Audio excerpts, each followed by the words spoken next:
तर तुमचं पेन तिथेच राहिलंय. असं होतं माझं नेहमी. म्हणजे प्रत्येकाच्या घरी मी पेन विसरून जातो. म्हणजे काय ते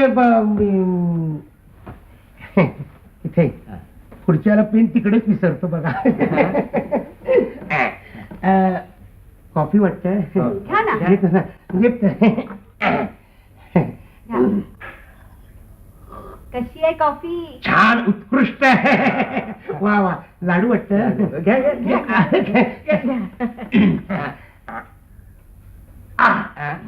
चांगला आहे पण जरा हातोडी असती तर लवकर संपला असता ना.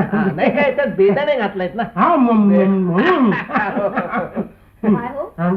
समोरच्यांचा चहा कसा होता? बरा होता. बरा बरा बरा होता हो. या कॉफीची सर त्या चहाला कुठली येणार हो? तेच म्हणतो मी. अहो आमच्या घरातल्या सगळ्या गोष्टी त्या समोरच्या घरातल्या पेक्षा नेहमी उत्कृष्ट असतात. हो ना. अहो, मी सांगते त्यांच्याकडचा चहा ना साध्या भुकटीचा हो असणार. ना. अहो काय चहा कुठला आणि पाणी कुठलं कळतच नव्हतं. कुणी लेखाने चहा घेतला. मला ते वाटलंच होतं. अहो मळ्यातला ताजा खुडलेला चहा त्या समोरच्या नायकाच्या घरात कुठनं मिळायला? तेच ना. तो मिळणार या आप्पासाहेब वाघाच्याच घरात. बरं आता आपण प्रश्नावलीकडे वळूया. म्हणजे काय खाणं नंतर हो ते काय कधी होईल त्यासाठी काय आपण आलेलो नाहीये. तर आपण प्रश्नावलीकडे वळूया. इथंच राहू दे. आपण मी तुम्हाला काही माहिती विचारीन की तुम्ही मला सांगायची. मला एक सांगा त्या समोरच्या घरातल्यानी सगळी माहिती दिली? हो आता तुमची विचारा. आपण तुमचं पूर्ण नाव काय हो? माझं पूर्ण नाव मेघश्याम लालजी वाघ. मेघश्याम लालजी वाघ. वाघ. मेला वाघ. मेला वाघ. आपण वाघ मेला. तुम्हाला इनिशियल्स कुणी लिहायला सांगितलं? ते पूर्ण नाव लिहा. पण म्हणे मेला वाघ. म्हणजे काय मला असं म्हणायचं होतं तुमचं मेला वाघ मग त्या नायकांचं नाव कसं म्हणजे कधी जीवाजी तानाजी नाईक असं असायला हवं. म्हणजे तो जीता नाईक हा मेला वाघ.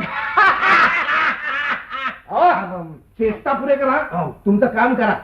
गव्हर्नमेंट कडे मला कंप्लेंट करायला लागेल नाही तर. पण मी नुसता विनोद पण करत नाही.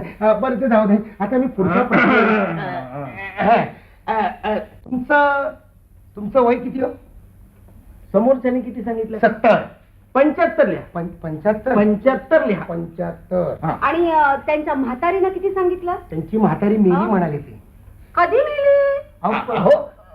आई नाही हो मग बायको. हा त्या नायकिणीचं वय विचारलं. तेच नाईक म्हणाले. तिने किती सांगितलं? तिने 68 सांगितलं. माझं 78 लिहा. 78 काय? तुमचं वय माझ्यापेक्षा अधिक असून कसं चालेल? उंची अधिक असली म्हणून काय झालं? आणि असू द्या ते खरं वय थोडंच आहे. त्या नायकिणीपेक्षा आपण वरचढ असायलाच हवं प्रत्येक बाबतीत. 78 लिहिलं. तुमचं शिक्षण समोरच्याने किती? SSC. भलतात काय? अहो त्यांना साधा इंग्रजीचा गंध सुद्धा नाही. अहो SSCचा आणि इंग्रजीचा संबंध आहे कुठे? मी तरी कुठे SSC आहे म्हणा. काय म्हणाला? नाही तुम्ही शिक्षण लिहा. Final. Final BA pass. Final BA pass. लिहा. मोठं शिक्षण. Final BA pass. तुमचं त्या नायकिणीने सुद्धा मॅट्रिक सांगितलं असेल. नाही हो 7वी म्हणाले त्या. हो का? ते सुद्धा खरं नाही. अहो जेमतेम 4 इयत्ता झाल्या असतील. ते म्हणू द्या हो पण तुमचं मॅट्रिक.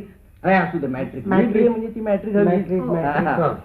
पण काय हो मला एक सांगा की ही सगळी माहिती गोळा करून सरकार काय करणार आहे? काय करणार? सरकार काही करणार नाही पण त्याचं असं आहे जी लोक खोटी माहिती देतील त्यांना ताबडतोब सरकार तुरुंगात टाकणार. अहो म्हणजे नायकांना आपल्या आधी तुरुंगात टाकतील. काय?